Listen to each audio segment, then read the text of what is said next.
Hello everyone, thank you so much for joining me. My name is Janine McGowan and I design cross stitch as the blue flower.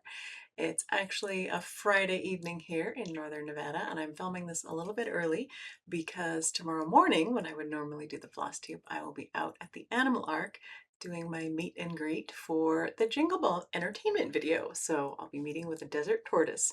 My husband said, he was on a work meeting earlier today and they asked, well, what's everyone up to? And he said, I'm going to go film a desert tortoise. And so they got a big kick out of that. So it's been 3 weeks since the last video and it's been busy, but last weekend I was at the Midsummer Stitch and I got to chat with a number of you. So I hope everyone who attended had a wonderful time. I know we did. We got to prelim having Robert come and do the meet and greet with me, which is always fun. So yeah, it's been great. Even though it's been 3 weeks, it seems like it's been flying by, but I get to meet with you today. And then, as I said, tomorrow morning, I'll be meeting with a tortoise. So I have so much fun doing this. It's a real treat that we get to do such fun things for this job in addition to stitching, which is a treat by itself. Speaking of stitching, jumping right into stitching in action, we have Amy who stitched in praise of pollinators, and she used, I want to make sure I get this right here, she used 18 count Lunar by Forbidden Fibers, which is a beautiful fabric, with the called for colors, and she used a thrifted frame, which I think works beautifully. She says she's working on her finishing skills, but I think she did a great job. So thank you so much, Amy, for sharing that with us. Now, I have not made any progress on getting the stitching in action on the website caught up, but that is definitely something I will do. Right now, it's full push on getting Jingle Ball class stuff done. So I'll talk about that a little bit more in a minute. But yeah, after I get that done, then I'll be able to catch up the stitching in action. And so in the meantime, and for future, if you've stitched a blue flower design, I would love to see it. I would love to share it here. And eventually I'll get the website caught up so you can have those pictures there on the website as well. And then that way, if you're stitching something and you want to be drunk with power, you can take a look and see what other stitchers have done and be inspired. So feel free to send me your great pictures and I will share them here and then eventually again on the website. On to what I'm stitching. As I said, it's been all Jingle Ball prep. We have a couple more weeks here before we need to submit all of our class details and our ornaments.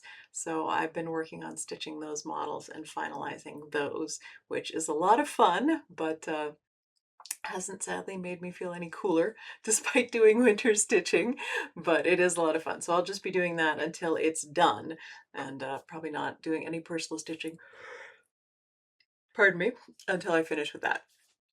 So on to Stash Spotlight. I think I've talked before about how much I love the classic stork scissors, and this is a pair that's a little bit different because I don't know if you can see well, but it's a Roadrunner. I love these. I just love these. Remember one of the first times I came to visit my husband's family and I saw real Roadrunners, not in the cartoons. And I thought, oh my gosh, look at that. There they are. They're real and they're just walking around. So that, yeah, these always make me smile. I'm a sucker for novelty scissors anyway, especially the different kinds of birds, but I hadn't seen Roadrunner scissors before this, and I really love them. I need to do a desert home design, and it's been in my head for a while now, and that's definitely going to have a Roadrunner in it, but until then, at least I have the scissors to enjoy. So that's my stash spotlight. On to World Around. This week it is lavender, and I don't know why I haven't talked about it before. It's one of my very favorite plants. Lucky me, it grows well here in Nevada. It is a perennial herb native to the Western Mediterranean, and it is a member of the mint family, which I didn't know.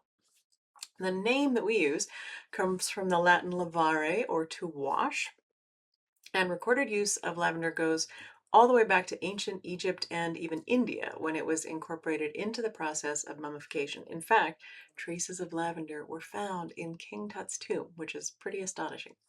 It was also used for cooking and personal care as well as medicine. The Romans used it to add fragrance to clothes, hair, and public baths. You know me, I get anxious, I yawn. But they also carried it to treat injuries, which is quite interesting. In medieval times, it was thrown on the floor and also burned thinking that the fragrance would help ward off disease such as the plague. Women who did laundry were called lavenders because they hung the laundered items onto lavender shrubs in order to dry and to have that wonderful scent on them as well. Queen Elizabeth I of England used lavender for migraine headaches, and in fact, I still use lavender oil on my temples when I have a headache, which is an interesting bit of continuity throughout history. Lavender was brought to the Americas, and at that time it was still being used to treat headaches as it is today. But interestingly, voice loss, which I've never heard of, and just in general as a calming agent. And now it's grown throughout the world and used in soap, cosmetics, food, and just as a garden plant, which obviously is something we can all enjoy. It loves dry heat, which we have in abundance here, and it famously doesn't want too much love, which is actually a bit of a challenge for me. I have to constantly be reminding myself not to water it too much, not to feed it too much. It likes a bit of poor soil, but it really does like the climate here and the elevation. And I have found that growing lavender here, I've had lavender in all my gardens, no matter where I've lived. Here, it actually has a little bit of a sweeter fragrance than any other place I've lived. And the bees really love it as well, not just European honeybees, but a number of native bees. I always see it very popular, and we have a number of lavender plants in our garden, a number of different kinds, and we keep finding space for new ones all the time. So it's a quick world around, but it is one of my favorites. And yeah, something that I just really, really enjoy. I know last week I talked about the farmer's market being open and the lavender lady being there, and the fact that I put lavender in so many of my models that are soft finishes. They almost all have lavender in them. And then my friend Sharon said she watched that and she knew immediately who the lavender lady was at the farmer's market because we go to the same one. So that's the world around for this time. Question from last video was, what was your favorite summer treat? So many great treats, and all of those comments made me so hungry. I know I talked about tomatoes, a lot of people talked about tomatoes. We're actually still waiting for tomatoes from our own garden. It's been very hot here recently, and it's been above the temperature where they want to ripen. And so we've had, one or two at a time that have come up to be just about perfect, and the mice have gotten them just as soon as they're ready. So we haven't had any. If we can get a few cooler days, we'll have a flood of tomatoes and there will be plenty for us. But as it is, the mice are snapping them up just one at a time right before we would get them. So fingers crossed, it'll cool down a little bit, and then we'll have loads of tomatoes to enjoy. So, question this video is, what is a scent that you really enjoy? And this was inspired by lavender, which is a fragrance that hardly ever misses for me. And I don't know if it's because it's easy to obtain, and so a lot of what you encounter is real lavender. But yeah, most lavender that I encounter smells like lavender. I like it. It's not very chemical. It's something that I really enjoy. I have, however, found a great difficulty in getting true lavender candles that are just lavender and strong enough. So that's something that I'm always looking for. So anyway, what's one that always works for you that you really enjoy? On to best things. Air conditioning. Um, we have a new air conditioning system from just a few years old, but it's been having trouble this year. And we've had people out to work on it, but for a lot of the last week, it wasn't working. And we have all just been sitting around like puddles of melting inertia. And it really makes you appreciate it when it does work, which it is at the moment. They've had, people coming and going. They're still trying to sort it out, but they're getting it to where it's at least cooling us off a little, which is just so nice. So I am appreciating the heck out of having some air conditioning at the moment. And that is hands down the best thing in my life right now. I think for all of us, the dogs, my husband and I were all extremely happy to be able to have temperatures a little bit below 100 in the house. So that's the thing that we're appreciating. On to giveaway. All right. Last week I said this is the third time's the charm for these beautiful Lady Liberty scissors, and that I've tried to give them away before and they keep not getting claimed. So this time, using the word lady, the winner is at Christina Derico 5159. Christina, get in touch with me and I will send these your way. And if they don't get claimed this time, I give up. But hopefully, Christina, I'll hear from you and we can get them off to a new home where they can be enjoyed.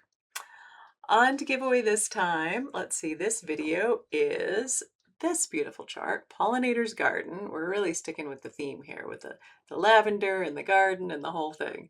I really love, this is from October House Fiber Arts. I really love these long format ones that she does, and they're very quick and easy to stitch up. You can see it's just a number of small motifs along the length of this pillow, but it's just a set of beautiful flowers, and what a fun, quick finish to be able to do. So if you use the word garden in your comment, I'll pick a winner for this one and you'll have a nice quick summer finish that you can work on and get finished up into a little pillow in no time at all. On to announcements. As I said, I'll be pushing hard on Jingle Bell models and finishing the class details for the next 2 weeks. New releases will be shown in the next video, and those will be coming out to shops maybe even before the next video, or the details will come out. I'll be packing kits for the Acorns and Threads retreat in the next week or so as the last of the supplies arrive, and I don't know if they still have any slots either in person or on Zoom available, but they might. So if you want to see the pack of us, myself, Steph from Lindy Stitches, and Paulette Stewart from Plum Street, either by Zoom or in person in September. I'm very excited about my kit. I've seen Steph's, I know it's wonderful. I've seen Paulette's, I know it's wonderful. It's always a fun time, so you can check with Acorns and Threads and see if they have spots available. Plus, as I said, I'll eventually get the stitching and action done. And there is a very short puppy video at the end of this. I guess it was maybe the AC being off, but we didn't take very many pictures over the last few weeks. Probably just, yeah, melting inertia puddles. That was us. Even the dogs were puddles for that week or so. But it's been a pleasure to see you. I hope you've had a good couple of weeks, and I look forward to chatting with you again in another 2 weeks when we will have new releases to show and hopefully more to catch up on. I will talk to you soon.